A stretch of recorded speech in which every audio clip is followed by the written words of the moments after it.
to the Migrant Resource Centre, Northwest Region Incorporated Diversity and Disability YouTube channel.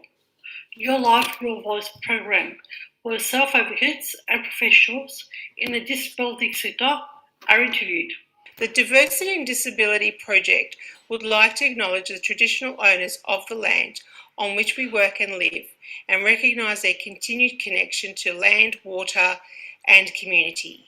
We pay respects to elders past, present and emerging. Nothing about us without us. We pay respects to all self-advocates who have worked hard over the years and still working tirelessly for their rights, supporting others with disabilities and human rights for all.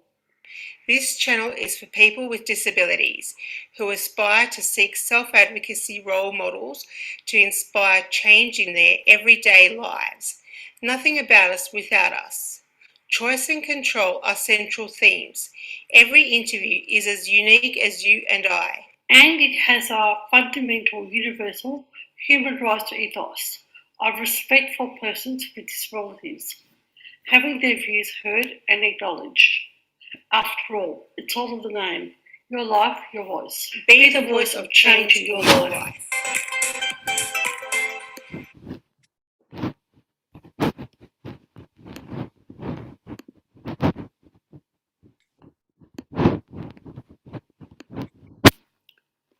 Good morning and welcome to our YouTube channel, Your Life, Your Voice.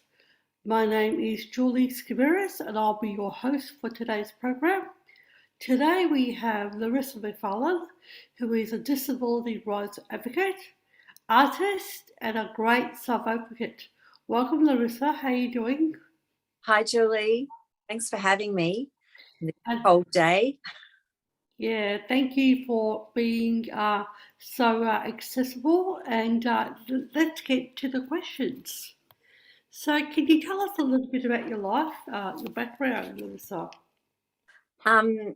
Well, first I'd just like to acknowledge that I'm on the Bunurong lands of the lands of the Bunurong people who are part of the Great Kulin Nation here in Naarm in Melbourne, and that's Footscray as well. And yeah, and I also just want to say a big happy Disability Pride Month to everyone. July is Disability Pride Month, not known by everyone, but slowly growing here in Australia. Yes, so you are very active in that area, Larissa. I guess I am. Yeah, so I am I'm a proud disabled person. Yeah, so I have I acquired a brain injury 23 years ago, and alongside that came other chronic illnesses, mental illness, and then the last few years of covering COVID, I've gained a few more labels, which are and are not useful, but that is the COVID times. Yeah, and I guess I am disability pride is something that's very important to me because I have a real issue with ableism. I've got a real issue with the way disabled people are treated, and I just, yeah, I'm always trying to find ways to change that. And a few years ago, maybe about 7 years ago, I discovered discovered the social model of disability, and I discovered through the way that disability pride is really powerful, and that is about owning your disability, identifying as disabled, and not trying to work on the shame that comes around that. Some people, for most of us, and that's not shame that we've done anything wrong or that our bodies are wrong. It's more that society imposes shame upon us because they see through the way that the medical model, they see that disabled people are lesser and not as important, and that we're to be pitied and there's something wrong with us, and all those things that I know you and I experience. And for me, disability pride is like an antidote to that. It's yeah, thumbing its nose at society's attitudes to us. As you know, D&D do a lot of work in the call centre, and I just recently, I've been running a parent group with children with disabilities for it's been going for 5 years, but I wasn't the original facilitator, and it's really interesting. So the parents have come a long way in understanding the social model of disability, and yeah, changing attitudes from very strict cultural norms is really challenging. But it seems to be the group in general are really taking it on, because the guest speakers that we have recently had someone from the education department. He's really great, Reece Gaines. His area is within school, the school environment. He works at Kildare Secondary, and he's basically helping, well, not helping, but facilitating students with disabilities gaining employment and breaking down the barriers in society with understanding the social model of disability, and working to strengths, and he also is against the concept of ableism, and so the parents are really coming a long way in understanding societal attitudes, and making changes in how they view their I don't like to call them children, they're young adults, and so I'm really proud of this group. In taking on new concepts. Yeah, look, I think that the social model of disability, but like it's the social model of humanness, really, because disability is just part of being human. But I think it offers potential to everyone, not just disabled people. It's looking at the world through the social model, seeing people as diverse and different, and that no one is inherently, like, for example, we often give, our society gives poor people a really hard time, or, you're bludgers, you're not working hard enough, that sort of stuff. But we know, like, there's so many reasons why poverty happens to people, and it's, usually not your fault. And there's so many aspects of society that we could, by using the social model, we could see, just have way less judgment, and I think we'd be a happier place. Well, one positive aspect of COVID, and there aren't many, but I think this is a huge positive, is that we're all in the same boat. So I don't know. Sorry to interrupt. so like, no one is exempt from, like, getting sick and losing their jobs, and there are, it's sort of like a bit of a contentious statement, but kings and queens, and stars, and those we see in the upper classes, we're all affected by COVID and disease, and maybe losing our income as we see it, maybe losing our lifestyle, how we envisage it. Do you have any comments, Larissa, about that? Yeah, I do. I'm wondering at this point whether I've just got like a really negative attitude, and I need to get more glass half full.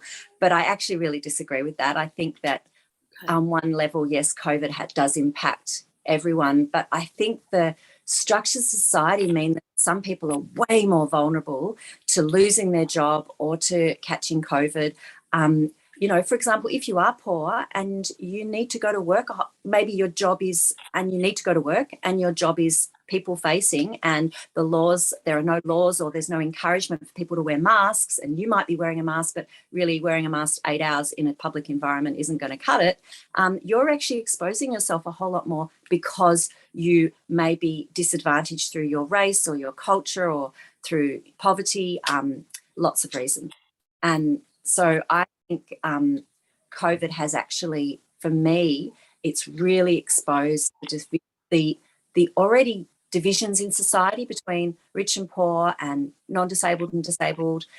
It's and race and different race. I think it's really made those much more visible, but made them stronger. Like I've seen a huge rise in sexism and misogyny. I've also equally seen a huge rise in ableism.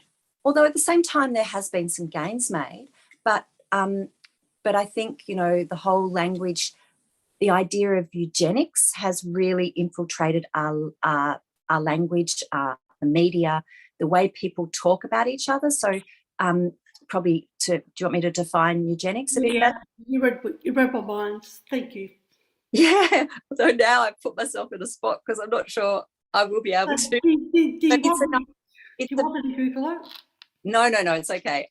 It's an idea that it was a very prominent way of thinking that society thought probably about 100 years ago, and at different times since, but very much that some people's lives are worth more than others, and some people shouldn't live, and so disabled people shouldn't live. I mean, the Nazis were right into eugenics, and the first people that they murdered at the gas chambers, apologies if probably should have a trigger warning there or something, but the first people that were murdered were disabled people, and then it was other people who were seen as less worthy. So that sort of thinking has continued all the way along. There's a famous an Australian philosopher who lives in the Canada or the States, I think. His name is Peter Singer, and he is a big advocate of killing disabled babies, and he doesn't believe they should live. So he's a big eugenicist. So there's actually quite a lot around, but I think that COVID has really brought that back, and we see a health system which is prioritising people who are prioritising some people over others. Not so much in Australia, because we haven't had the number of deaths yet that, say, the UK has, or America has, or other parts of the world. And we did see in the health system in the UK has been a lot of documentation about how disabled people were seen to not get, they didn't get the ventilators. And you didn't have to have much of a disability. Like I'm not talking about people who are already ventilated. It might be maybe you have Down syndrome, maybe you have a brain injury, and you'll be seen as like, oh, you don't need the ventilator, and so your chances of dying are higher. And you, yeah. Wow, I didn't know I was going to get so hyped up today. Yeah, well, these are big issues, and I do think that COVID is a really scary time, and at this point I really want to shout out to disabled people who are really struggling with COVID, particularly if they're immunocompromised and they're isolating. Like I know lots of people still have not really been able to leave the house, and that really messes with you. That's really hard, and healthcare is really hard to get at the moment, I find. And I know that would be doubly, that would be increasingly happening for people who come from, who are marginalised by their culture, or by their by being Indigenous. Even women, we're having a much harder time than in the health system. Yeah, something crossed my mind. Let's see if I can pluck it out. So I actually went through, after 2 years of working at home, and I hit the wall. I literally hit the wall, and I went through a bout of depression, and it was, at that time I had a mild strain of COVID also, so I did the right thing, stayed away from people for a recommended time. So, but I hit the wall at 2 years, and it wasn't based on lack of work. It was based on, because I was seeing lots of therapists, it was a lack of seeing people. So, seeing people, having human connections, So, after I recovered from COVID, I was contacted by my manager and our support team, and had a bit of a chat with them. They said, come to the office. So, come to the office. You need to be around people. And I'm slowly recovering from that. You know, Also, there've been a few health issues that have taken a long time to resolve. and I'm sort of like trying to stay out of the hospital system, and I've done well in that. Yes, so yes, because for a lot of reasons, but I didn't want to expose myself to infection that that can be avoided. That's not to disrespect anyone that's ill or whatever, that need that hospital system. I think that's really quite. I'm quite disturbed at the way that's been going last 2 years, but we won't get into that because we want to empower people. So We do, but I also just want to acknowledge that things are really hard at the moment, and that it probably is going to get worse, and that it affects some people more than others, and that the people that it affects are more invisible. And I just want to say, I see you. I just think there's so much invisibility going on, and it's really painful. And as you say, you found it really tough, and living alone is invisible. I'll give everyone an award one day when this is over. All the people who live by themselves will get a special badge saying, "I survived COVID alone." yes, so it's the word neurogenics that Eugenics. eugenics. So with eugenics, even though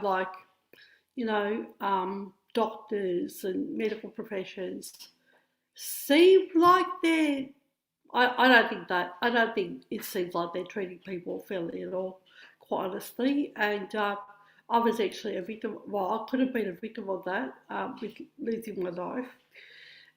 So even though it's more things are coming more obvious now, I think there is a bias towards women or people with disabilities and who deserves medical treatment. I mean, we're in a first world country.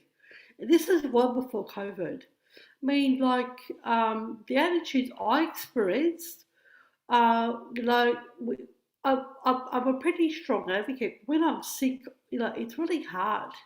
So just as well, I had two advocates. Then I had three women advocates, and they tried to send me home. They tried literally to send me home. I would have died. So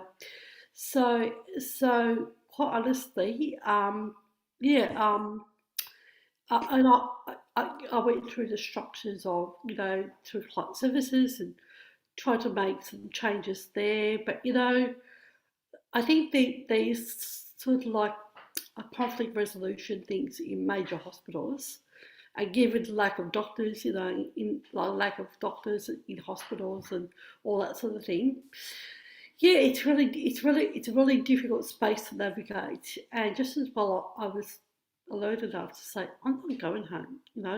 You have to figure out what's wrong with me, because I was yelled at, because look, I live in the western suburbs of Melbourne, and another, sort of controversial type of area, and where there are a lot of drug affected people, and we know that there are lots of reasons why people are drug affected. We won't get into that. You know, it's not about that.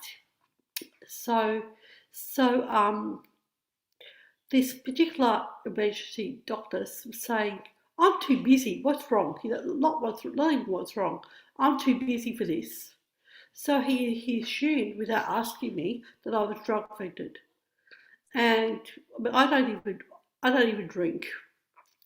The only time I drink, realistically, is when I'm on a cruise or when I know I'm not driving. And it's only one drink. It's not so realistically, I don't drink because for a lot of reasons. When I'm tired, I can come across as being intoxicated. I know a lot of people with different disabilities have gone to a bar, for a drink or to socialise, and they've been refused service.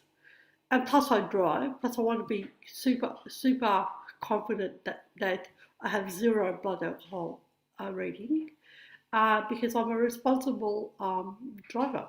And so So just the fact that this doctor didn't even ask me whether I've ever had any whether I've had any drugs or was it was a judgment. It was absolute judgment, and then the advocate I had of myself finally convinced them after I'd say about 10 or 15 minutes of really quite aggressive behaviour that something was wrong apart from yeah apart from what he's thinking. And I spoke to my GP about it months later, and she said, "Well, even if you were, and I know you weren't, but even if you were, there could be stuff happening internally that needs to be checked out." So yeah, but yeah, so there you go.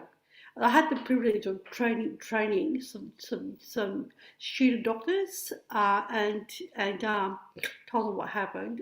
I could hardly speak at that time, and the topic was communications. So their The topic. story is so not unusual. This happens a lot. Yeah.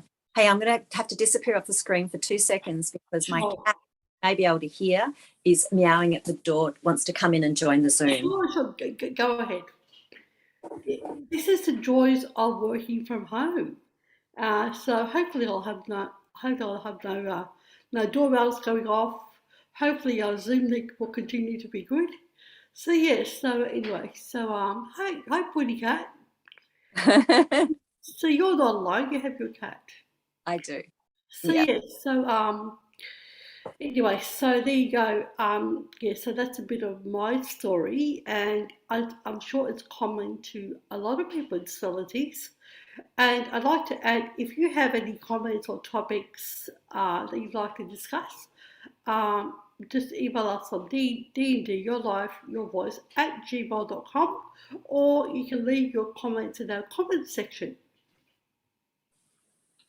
I'll be ready to move on, Larissa. Absolutely. Okay, so what goals have you achieved, and how did you navigate your way around them? You've achieved a lot of goals. Oh, gee, this is really So interesting. many, so many. I was on your show. I was a guest earlier last year. Couldn't tell you when because last year was hard. And I actually do now remember this question, and I remember going, no, goals. Oh, which is funny because I do quite like setting myself goals. I set myself too many goals, but now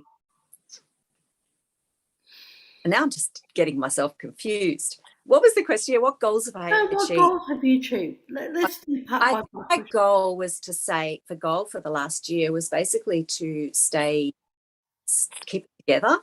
I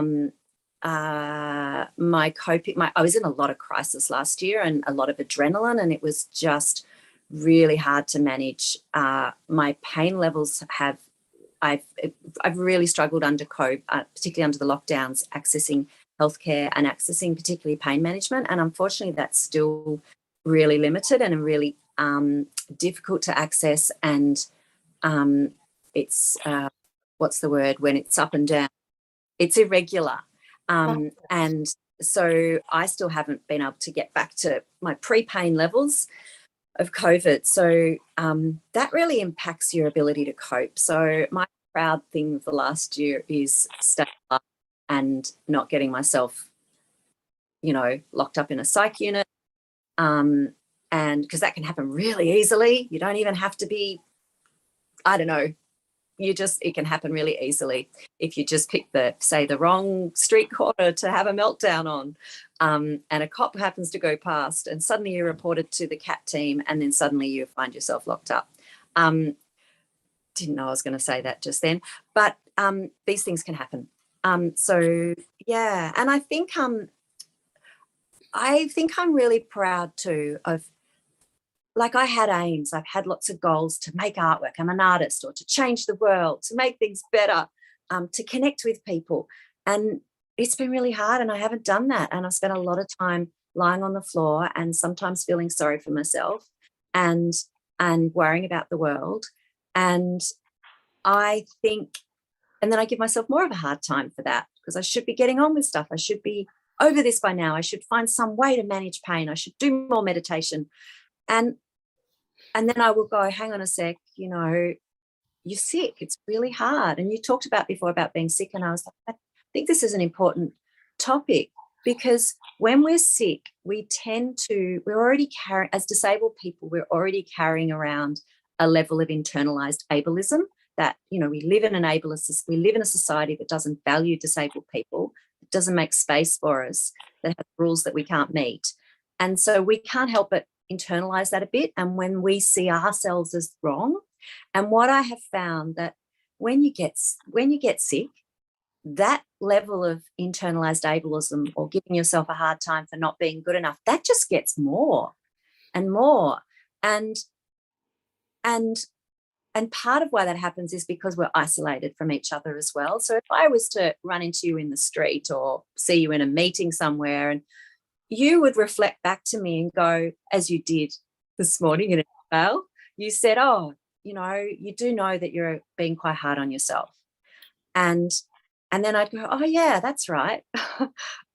So it is really important to be connected to people, so we can reflect back to each other and remind each other that we belong to something more than just a little unit, that we belong to each other, that we're part of a community. And I think that, I'm talking, this is really important, this is basic stuff, but I think I keep forgetting it. We all keep forgetting that it's important to be connected, but also recognizing that the reasons we get divided and give ourselves a hard time is because of ableism. And I'm talking particularly about disabled people, but I also know, if you're marginalized in another way, like say you're queer or you're Indigenous, like you're also carrying those attitudes from society, and you in times of weakness give yourself a hard time. And that's where am I going with this? I reckon I am proud of myself for just sitting through all that for the last year, and not necessarily well, but just waiting and thinking and surviving and trusting that I would get to a moment where I could start doing some decent disability pride, because I had a goal all year to move the disability pride mural forward in a way, and that has taken a long time to get there, but I have got there. Would you like me to give you an update? Yeah, I would, but I think we do give ourselves a hard time, and I think there's something to say in respecting the journey. So, I'm goal orientated also, but over the years, I've sort of developed, and I've developed my appreciation for the journey. And basically, if I feel that something's not working, so I respect that and figure out ways to deal with it, and not be afraid to try something else. And that's really admirable. That's fantastic. And I think that actually disabled people we're really good at this, because we're already living in a world that is that we have to sort of find new ways to get around because it's not built for us. And so we have to be creative. We have to sort of, develop some patience, because we can't make that taxi come any faster than it is. And when it turns up it's the wrong taxi, it doesn't fit your wheelchair, so you got to wait for another one. So we develop patience, and we do come up with ideas, but it's still hard work, and I still would prefer not to have to do it. Yeah, I mean, yeah, that's so true. What I'll just go into a little bit of something about like the journey, and what do we just say? What did we just say about respecting? So I had a bit of a brain freeze, so I'll just say what I was thinking. So being diverse and thinking outside the box. So I was unwell when I was 15, and I became very unwell, and the structure of society, the schools, you know, the coordinator basically told my parents that had a meeting with my parents, had a few silly questions, and basically decided on my behalf that I wasn't going to be amount to anything. And then at the end of the process, I'm giving you this short version. At the end of the process, they asked me what I wanted to do with my life, and I told them I'm gonna, you know, do this course, and I'll be working in the field of computer operating. And you know, I sort of look on their faces. Oh, there's no way, you know, like there. And 75% of our communication is non-verbal. I looked at their faces, and they just were very negative. And I just thought, and I've had to do with like figure out ways to deal with um, my health limitations for since dot. So since probably the day I was born, and and I did, and I became successful, and I did all these things that weren't culturally accepted, but you know, and that taught me that, yeah, it taught me that my diverse thinking, you know, uh, does lead to positive results. Whereas a lot of people think narrowly, that they just have a vision, and if something goes wrong, you know, they just fall to bits, or they think, oh, I'm not good for anything. But so thinking outside the box, people with disabilities, we do it a lot because we've had to. Whether we have physical issues, I'm mobile, so I don't have a wheelchair. At times I'm quite ill, can't walk, but I don't have a wheelchair. But thinking outside the box, people with disabilities, a lot of us have done it. And it's helped us like educate others, people with disabilities and those not with disabilities.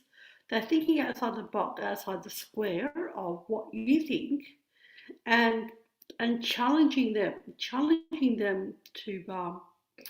to view people in a different way. That's our role as advocates. Yeah, yeah. And to bring the social model to awareness everywhere. Yeah, I'm really passionate about the social model because it's universal. Like, you know, it's from birth to death.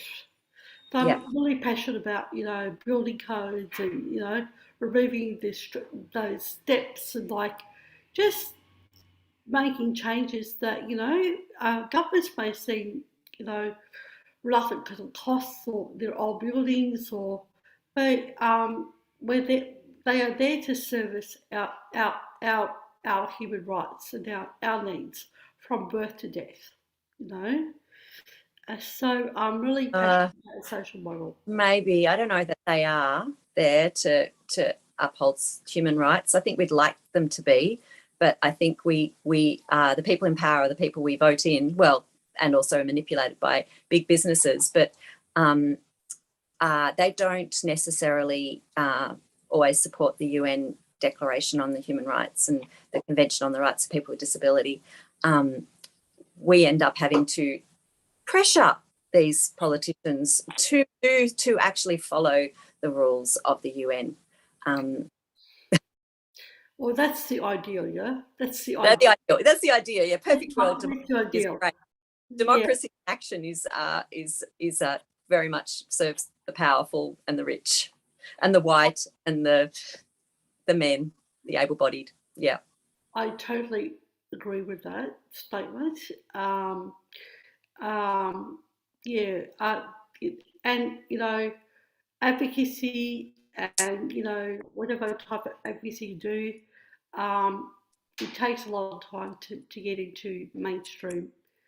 But I have noticed some really small changes. And hey, think local, act global is what I say. so that's interesting. One of the things I've done a lot, been doing, you know, as my world has reduced and living with a lot more pain and heaps less energy and new diagnoses and fainting and stuff. So my world's reduced a bit, and And so it's been trying to practice advocating for myself because I needed to. But you know, you say your provider or your health service. I mean, that's all I can think about at the moment because that's what I need. Or, but even if it's, you know, your art authority organisation that you're part of, and often they're not very inclusive. They haven't really thought about disabled people, which is maybe this is a disability service provider, and that's the only people. They still haven't thought about it properly.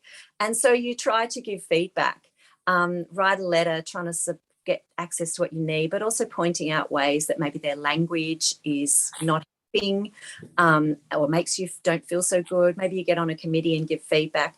But the thing that I've been really struggling with is that often I'll get back a response that is really not great and very dismissive. And I guess the difference in the last 2 years is that I'm quite reliant on these places that I'm trying to advocate for. And it's one thing to advocate for other people because, you know, if it doesn't work out, well, you can just say they're an asshole or they're just not willing to come to the party and have a chat, and they're not. But when it's about you, then there tends to also be potential of a blowback, of a bit of bullying going on, or, you know, you might lose access altogether. So it's a really stressful environment. And I've just noticed, I'm not even sure how this relates to anything you said, but I think it's important. I've just noticed that that this has been happening a bit to me, and that the more that it happens, the harder it is to speak out. And I think that even prior to COVID, you know, when you're advocating all the time and you're just getting these responses back, quite ableist and discriminatory and dismissive of you, they tend to build up. And you tend to then be afraid you know that when you speak out, you might get some negative stuff and you might not find an ally there. And I just want to applaud all the people that do speak up, because I reckon it is really hard, and it gets harder. I mean, we get better at it, but it gets harder because we're always putting up a bit of a barrier and protecting ourselves for when it goes south. And sometimes Carly Findlay talks about the microaggressions every day, these, you know, little ableist moments, the microaggressions, and they all build up. And sometimes they can make you a bit angry. And then you get told you're angry. But there's a reason why people are angry. It's just like there's a reason why people take drugs. There's a reason why people do all the things that we don't approve of. It's because there's usually a lifetime or a long history there of abuse or trauma, and it means something. Okay, I didn't mean to say any of that. Shall we get back on the topic of whatever? Yeah, well, what you say, what comes to you in these chats are really important. You know, and yeah, there are reasons why people through trauma you have to rely on sedatives, or that the upper classes, or people, they're judged, and usually there's a root cause to everything, and usually it's trauma based. And it's the question to be asking people when we see somebody in distress. It's not like, what's wrong with you? It's like, what's happened to you? We're not inherently like this, or there's a story. I mean, I'm not sure about my language there, Yeah. but basically, what's happened to you? There is always a story, and yeah. So I totally identify with what you said earlier on, in that um, if you have a meltdown in a wrong corner, and you can be easily, put in a place where you don't really want to be. Well, I've had to watch my attitudes in the family environment, and it was what you said about anger, like anger, and it's like I used to blow up for reasons that were abuse. It was abuse. I was being abused, and in a very busy family environment. And I read something recently, and and I knew this prior to reading it. I was their fun release. So I was their release, but I was being abused. And it was never acknowledged or accepted. So it was very cruel. And I actually did well. I did well to hold in my hurt, my disappointment, my anger even, but at times I would lose my temper. And I start throwing things and I start cursing and I start doing all sorts of That's not also about the experience of brain injury as well. Like yeah, anger for lots of people with brain injury is a big feature, and it's an ongoing issue, and it's we're supposed to control it. It's helpful if we do, because people don't react well, but it is really tough. Yeah, and there needs to be more understanding. But your environment was just, you're growing up, that was really hard. That must have been so tough. it was hard. You're And amazing. well, I I don't think I'm amazing. I think I tried to cope the best way I could. Exactly. And That's what we do. Yes. And yeah, I hear you. That's actually, I'm just inspirationally corning you there. And yeah, but you are amazing. But we all are thank amazing. you. We all I are think doing what we can. Yeah. yes. So I was labelled an animal. I was the animal, and that was so. Like I could not believe the the uh, the matriarch of the family was calling me an animal. Like two other people that were in the family home at that time. I looked at this woman's face and like nothing, like I had no outbursts or in that time that they were there, and I was like a very helpful, productive individual. And for the matriarch to say that, like I was just absolutely floored, and like yeah, absolutely floored that I was labelled in such a way. And it was always because of my illness. Nothing about other things that were happening. It was always about the illness. The doctor told me this will happen, and like I was only 6 months old, so I don't know how the doctor could, anticipate this. Yeah, so it was So I very know. difficult. Oh, I know we're going to shortly run out of time, and I did want to share something I have achieved and that I'm very Oh, excited about, um, and this is something to show and tell. I Um, love. Oh wow. Yeah, this is a I went to that. I went to that mural.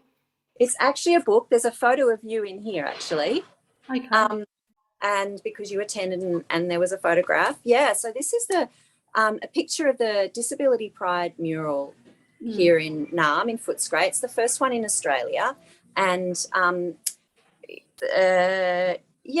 the first one was in 2017. Lovely little event. Unfortunately, it got destroyed by council by mistake. They weren't great, and it took a long time. It took about 9 months, but we ended up putting it back up, and this is it. And then, but it was quite a journey, because disability pride is, I've discovered, really difficult for disabled people, because we're still trying to work out how this disability, we've grown up being told that disability is bad, so it's really hard to change that thinking and think about it as actually an asset. It takes years to think about that, and whether you're born with a disability or you acquire one.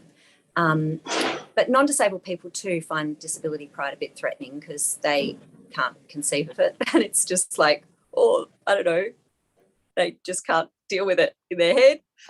Sometimes I can't, but that's why I was committed to making a mural and leading people. So there's about 50 artists involved in this. I'm committed to doing that because it's just so silly that we see disabled people as a problem. Like, it just doesn't make sense, but it's really hard to shift that thinking, and we need to practice. So disability pride is a practice. Anyway, we made a book, and it actually came right on my doorstep about a year ago, but that was as we were going back into lockdown, and I became unwell again, and it's taken some time, but I think goes back to, we spend so much time advocating or trying to manage the admin of healthcare, that it takes up a lot of time, and trying to manage ableism, trying to manage our own internalized ableism. There's an expression called crip time, and that is that time operates differently when you're disabled. And I call this my crip time project. It's taken a year to put it on a screen. You are the first screen that it's gone on. Wow. And I'm starting to send it out to all the people who are involved in the project, and other people may even send you one. We didn't actually print that many. I wrote this with a disability ally. Is this back to front or the right way? That's the right way. Oh, good. Debbie Quadri is a community artist here in the Western Suburbs, and she was really interested in the project, and then she interviewed me, and then we gave a talk at a conference, and then eventually we made this book. And now we're starting to send it to libraries, and it's in the State Library now, if you wanted to go and have a look at it. Very proud of that. She organised that. So I think we're just trying to spread the disability pride vibe. The disability pride mural itself was removed last month. Actually, it was in May. So that, while that sounds dramatic and sad, it actually was the right time. And it had been on the wall for 3 years. It actually was never designed to be up there for that long, but because of ableism and COVID, I suppose, it was there for longer. And I'm hopeful that that there'll be another one day, but can't tell you when. In the meantime, I'm remaking badges, disability pride badges. This is a Mad Pride one. Yep, cool. And that's very cool. Disability Power and Pride. Mm. And I'm going to send those to people with the books, just to remind us that there is an alternative to internalised ableism. There's disability pride. Yeah. So have you thought about sending these books to legal centres? That's a great idea. Do you have, because one of the things is, when you send a book, they might just sort of disappear and not get, so I'm looking for contacts or somewhere. I'll definitely be sending one to the Disability Legal Service in Ross House. But I just, I want it to be seen and read. So do you have any more thoughts on which service or? Well, I think there's more than one free legal service. What's that, Philamantha? Philamantha. Yeah, that's in Geelong. That's particularly that's a legal service for disabled people. Yeah. So one of my resources went into legal services, and libraries, and it's actually been used in the court system, and that's a resource on violence and abuse, and it was designed for non-verbal, primarily for non-verbal clients, and we were really quite proud of the fact that we got an email like 12 months later, and this particular resource has been used in Victorian courts, so as a communication device. So yes, so the work we do, be assured it does enter mainstream somehow. Somehow it does, and I was actually quite proud of that. This was in partnership with Office of Public Advocacy. Office of Public Advocacy. I hope that I haven't confused people.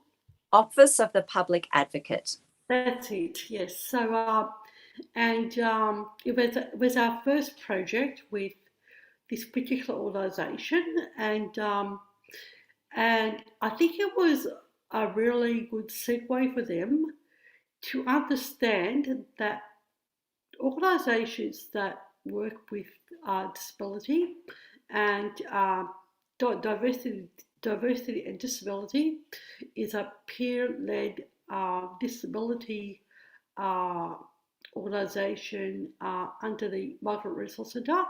So our work does have impact on educating, the supposedly higher classes of society, and I was really stoked for that to be a part of that project. I became quite anal, quite honestly, but I think that's the only way to be when you're really want to not prove a point, but really do something of value to the community.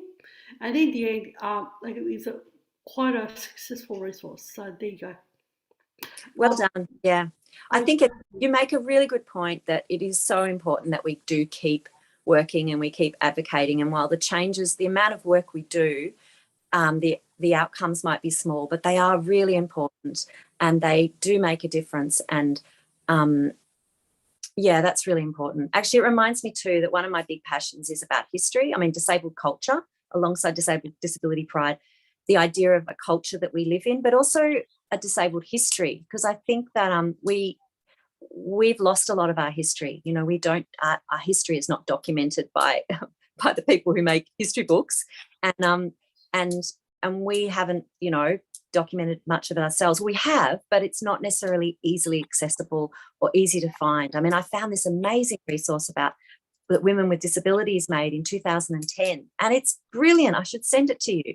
So there are histories around, but trying to access it and find it, because I think when we look back at the things that people were, their hard work and their actions, and that they have resulted in wins that we benefit from today, and that helps us feel part of something. It also helps us feel pride in our culture, and all those things can improve, enable us to be stronger so that we can stand our ground and find our place, and speak our mind. Because, most of the time, not most of the time, but quite a bit of the time, there's a lot of us who still struggle to do that because of ableism. Well, there's a saying, if you can see it, you can be it. For the younger people who are disabled, women and men, there you go. If you can see it, you can be it. So on that note, Larissa, I'd like to thank you so much for accepting my invitation, which was yesterday. And I think good things happen when you take that chance and opportunity. So it's been a wonderful discussion as usual. So on that note, I would say thank you very much, Julie. au revoir. Thank you for all your work on this YouTube.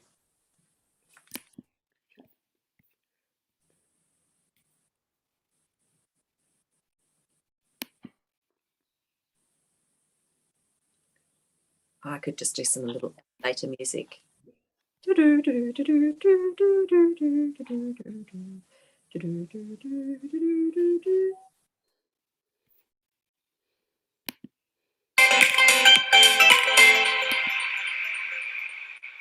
Catch us on Your Life, Your Voice YouTube channel live every Monday fortnight or on demand.